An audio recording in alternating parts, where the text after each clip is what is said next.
Morning எழுந்தோடனே kitchen ஃப்ரெஷ்ஷாக இருந்ததுன்னா cook பண்ணுறதுக்கு நல்ல எனர்ஜி கிடைக்கும். அந்த எனர்ஜியோட நான் மார்னிங் சாம்பார் வைக்க ஸ்டார்ட் பண்ணிட்டேன். சைட் பை சைடாக கார்ன் ரெடி பண்ணிகிட்டு இருந்தேன், ஸ்நாக்ஸ் கொடுத்து விடலான்னு. அப்போ குக்கர்லேருந்து தண்ணி கொட்டிருச்சு. அதை க்ளீன் பண்ணி முடிக்கிறதுக்குள்ளே பேபி எந்திரிச்சிட்டாங்க. தென் பேபியும் நானும் சேர்ந்து அண்ணனுக்கு லஞ்ச் பேக் பண்ணிகிட்டு இருந்தோம். லஞ்ச் பேக் பண்ணி கொடுத்து முடித்தோடனே தோசை சுட்டு ரிலாக்ஸாக சாப்பிட்டு பிரேக்ஃபாஸ்ட் முடிச்சாச்சு.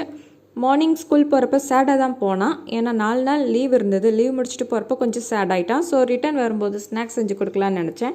குட்டி குட்டியாக பஜ்ஜி செஞ்சு வச்சுருந்தேன். பஜ்ஜி பார்த்தோன்னே அவன் ஹாப்பியாக இருந்தான். ஹோம் ஒர்க் பண்ணி முடிச்சுட்டு நாங்கள் 2 பேரும் கொஞ்சம் நேரம் விளையாண்டுட்டு இருந்தோம். ஃப்ரூட்ஸ் அண்ட் வெஜிடபிள்ஸ் ஐடென்டிஃபை பண்ணி எங்கள் கூடவே பேபியும் சேர்ந்துக்கிட்டாங்க விளையாடுறதுக்கு.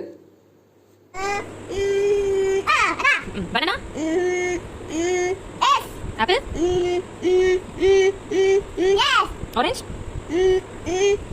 Yes.